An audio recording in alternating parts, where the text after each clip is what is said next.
Big Mouth is an adult animation show about kids going through puberty. There's Nick, the kid who hasn't started puberty yet. When are you gonna ravage me with puberty? This again. You're just not ready. Andrew, the kid who's farther along puberty than he wants to be. Missy, I can't be your friend and just pretend I don't love you. And Jessie, the girl who starts puberty mid-season. Jay is so gross. He doesn't know what I want. Yeah, he doesn't. Jessie, what do you want? I don't know. They're surrounded by other characters who are either also going through puberty or their own life problems that are supposed to be just as conflicting. Along the way, they come across surreal characters and situations that either make the events more interesting or confusing. Allow me to introduce you to famous deceased homosexuals, Socrates, Freddie Mercury, and Justice Antonin Scalia. So I'll admit, I had a difficult time deciding what topic I should tackle for this show. Some people wanted me to rip the show a new one because of how bad it is. I'm not going to do that though. Don't get me wrong, I do hate the show, but that's more from personal taste. I was never gonna like this show, even if it had Avatar: The Last Airbender levels of writing. But it's not the worst thing I've ever seen.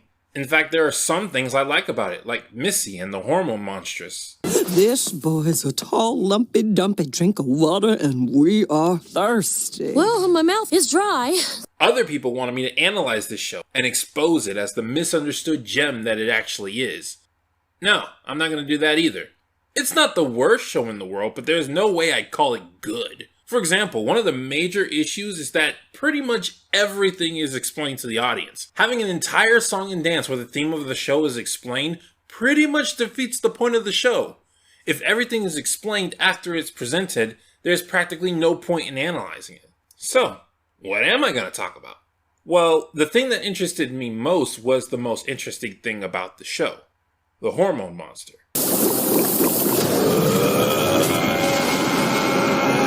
I found that many people complain about this character. Not that he's a horrible idea or anything, but he's an inconsistent one. You can't really figure out how the rules to him work. The show starts with only Andrew being able to see him, which makes sense since Andrew is the only one in puberty.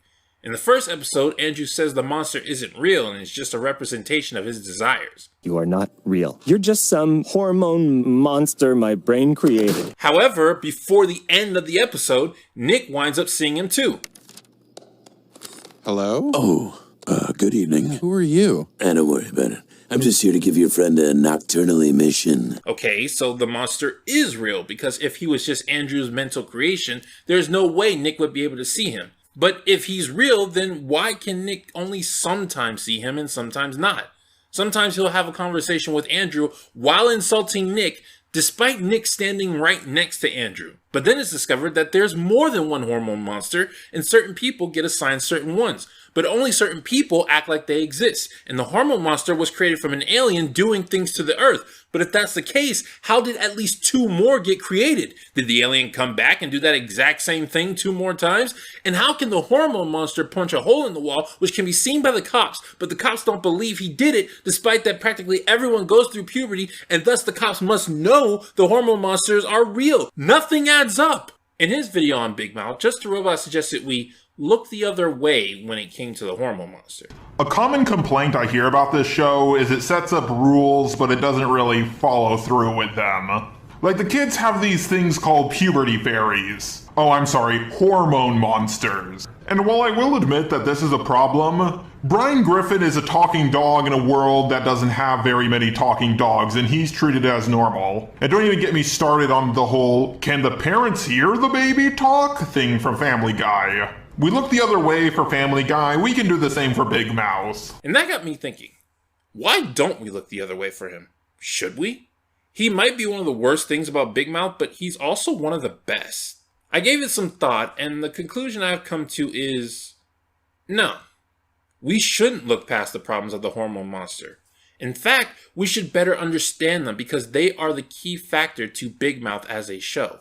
The hormone monster is the most distinguishing feature of Big Mouth concept-wise. It's what separates this show from everything else. A show about kids growing up and going through puberty could mean a ton of shows. Throw in a couple of elements like ghosts, and again, that could still be a lot of shows. A show with monsters that represents hormones is a much more unique concept. Thus, the hormone monster is the most important trait to keep people believing that this world exists on its own. If the rules to the hormone monster are not stable, then this world is not stable. The point of fiction is to pull a person out of the real world and into the fictional one. The hormone monster having no rules makes Big Mouth break immersion. If there was anything that could get away with being inconsistent, it wasn't the hormone monster. But even if you don't care about immersion, there's another reason why the hormone monster is so important. Many people who watch Big Mouth watch it for more than just entertainment purposes. It gives them a topic to think on that might be uncomfortable to talk about in day-to-day conversations. Some people take this show seriously and want others to take it just as seriously. The hormone monster was the closest thing the show had to being deep. Like Lucy from Disenchantment, if done properly, it could have dealt with many topics on a metaphorical level. But because nothing is firmly established, it's very clear that the writers just thought it was an interesting idea and went with it. The hormone monster's inconsistency makes it that much more difficult for anyone to take the show seriously, as it's the easiest thing to point to as proof that the show's creators really didn't care about deep storytelling. All in all, the hormone monster is a good example to how not to handle absurd concepts in world building. He was the key from turning Big Mouth from just another adult show to one with significant meaning in top tier storytelling. Because the rules to him don't line up, the show is in a much more noticeably worse state than it could have been.